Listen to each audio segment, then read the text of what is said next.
안녕하세요, 잡시광입니다. 지난달 한국항공우주산업은 인도네시아 국방부와 T-50I 추가 도입 및 수출 공급 계약을 맺었다고 공시했습니다. 이와 더불어 최근 태국 공군도 현재 운용 중인 T-50TH의 추가 도입을 위해 계약할 예정이라는 소식을 전해드렸었는데요. 이처럼 최근 들어 세계 여러 나라가 국산 고등훈련기인 T-50을 다시 주목하고 있는 상황입니다. 그런데 이뿐만 아니라 전 세계 최대 방산 시장인 미국에서도 T-50에 대한 좋은 소식이 전해져 분위기가 한껏 달아오르고 있습니다.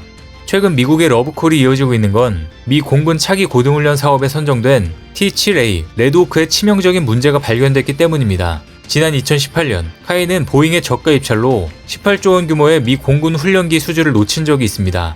당시 미 공군은 보잉사를 선정한 이유로 저렴한 가격을 꼽으며 훈련기 구매에 100억 달러를 절약하게 됐다고 밝혔었습니다. 결국 카이는 보잉사의 저가 입찰 때문에 수주전에서 탈락의 고배를 마셔야 했습니다. 그런데 현재 T-7A 레드호크에 여러가지 문제들이 발견되면서 2023년 이후로 양산 일정이 연기되는 사태까지 발생했습니다. 마일스톤 C 결정으로 양산이 연기되는 것은 물론 공급사 측의 중요 부품 부족 사태, 초기 설계 지연, 고각 비행 시 T-7이 롤축에서 불안정하다는 등 셀 수 없이 문제들이 많이 나왔습니다. 이러한 기술적 문제로 미 공군은 T-7A에 대한 자금 지원까지 요청한 상태입니다. 실제 미군은 내년 예산안에 T-7에 대한 연구, 개발, 테스트, 평가 자금으로 약 2,200억 원이 책정돼야 한다고 전했습니다.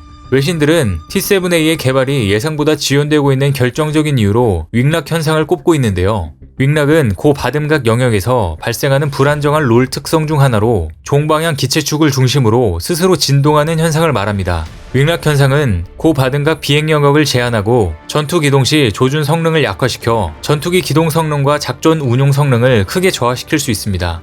또한 급격하게 불안정해지는 비행 상황에 진입하게 될 수도 있습니다. 이 때문에 윙락 현상을 개선하는 것은 전투기 개발 단계에 있어서 필수적인 과정으로 꼽히는데요. 그런데 T-7A는 윙락 현상도 제대로 해결하지 못하고 있는 것으로 보입니다. 이에 무리한 일정 추진으로 2023년으로 양산 일정이 밀리고 윙락부터 고각 비행 시 불안정까지 총체적인 문제를 겪고 있는 것으로 보입니다. 하지만 미 공군이 2023년까지 일정을 연기했으나 훈련을 담당하는 쪽에서는 언제까지 인내를 갖고 지켜볼 것인지는 아무도 알 수가 없는 상황인데요. 그런데 이런 상황이 대한민국의 T-50에게는 큰 호재가 되고 있습니다. 실제로 현재 미 공군은 T-7A의 양산 전까지 미 공군 조종사들의 양성 프로그램에 사용하기 위해 T-50A와 이탈리아의 M346 중 하나를 선택해 도입하는 방안을 검토 중입니다. 이 사업에서의 한국의 수주 가능성이 한껏 높아진 것이죠. 뿐만 아니라 이러한 기회를 바탕으로 카이가 미 해군의 훈련기 교체 사업에도 도전한다는 소식도 전해졌습니다. 카이가 로키드 마틴과 개발한 T-50A 훈련기로 미 해군 훈련기 사업에 출사표를 던진 것입니다. 현재 미 해군이 사용 중인 T-45 고스워크는 맥도넬 더글라스와 브리티시 에어로스페이스가 BA 호크를 미 해군의 함상 고등훈련기로 개량한 모델인데요. 미 해군은 도입된 지 30년이 된 T-45 고스워크의 안전성에 대한 우려로 새 훈련기 교체 사업을 추진하고 있습니다. UJTS 프로그램에 따라 오는 2028년 안에 신규 도입한다는 목표입니다. 카이는 미 해군 신규 훈련기로 채택되기 위해 기본형 T-50A 항공기를 수정했다고 밝혔는데요. 미 해군은 신규 훈련기로 사출 좌석에 있는 복자용 훈련기와 훈련을 진행하기 위해 14,400시간의 수명과 43,200회의 랜딩 수명을 요구하고 있는 것으로 전해졌습니다. 여기에는 연간 운용시간 400시간과 1,200회의 육상 캐리어 랜딩, 45회의 터치앤고 훈련이 포함됐습니다.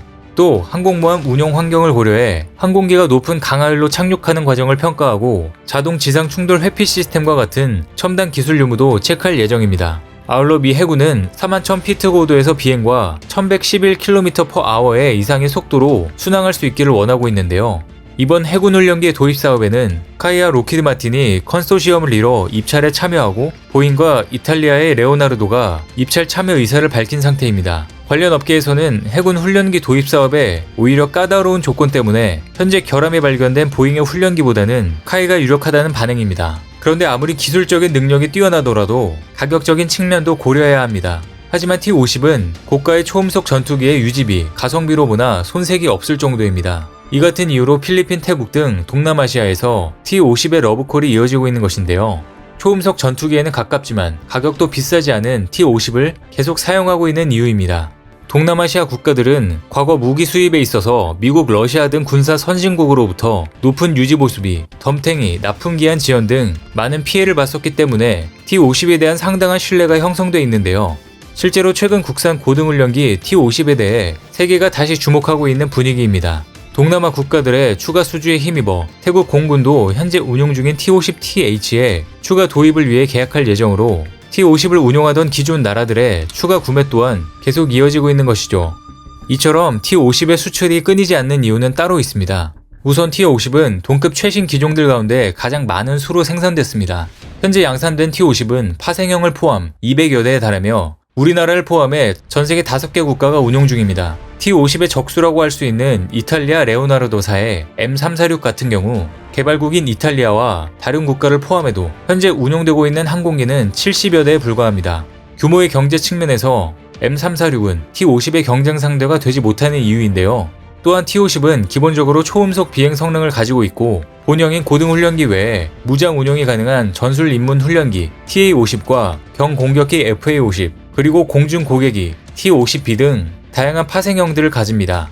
이들 파생형 기체는 문서상 혹은 시제기로 존재하는 것이 아니라 실제로 운용되는 것입니다. 즉 선택의 폭이 다양하다는 장점을 가지고 있는 것입니다.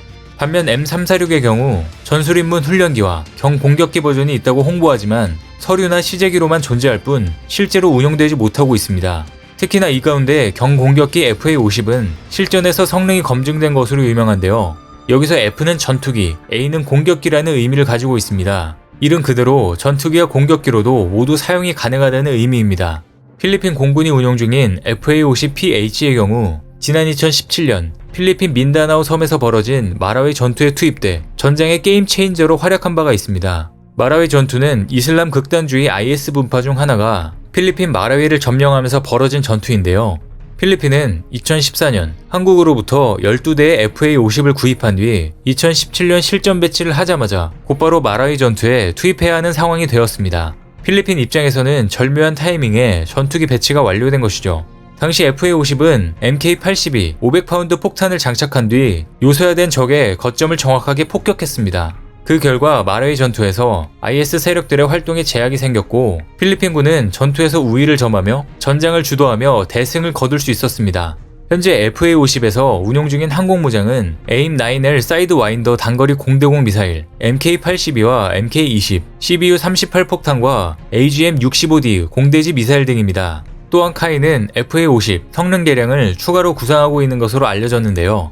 조종사에게 다양한 정보를 종합적으로 제공할 대화면 지시기와 디지털 헤드업 디스플레이 등이 추가되고 중거리 공대지 미사일과 함께 신형 단거리 공대공 미사일까지 탑재될 예정이라고 합니다. 무장 강화를 통해 공군력이 증강하는 등 새로운 항공무장이 가능할 것으로 보이는데요. 이렇게 T-50은 여러 파생형을 통해 다양하게 운용되고 있습니다. T-50은 동남아 국가들의 추가 수주에 힘입어 카이는 최대 방산 시장인 미국 시장에 다시 도전하고 있습니다.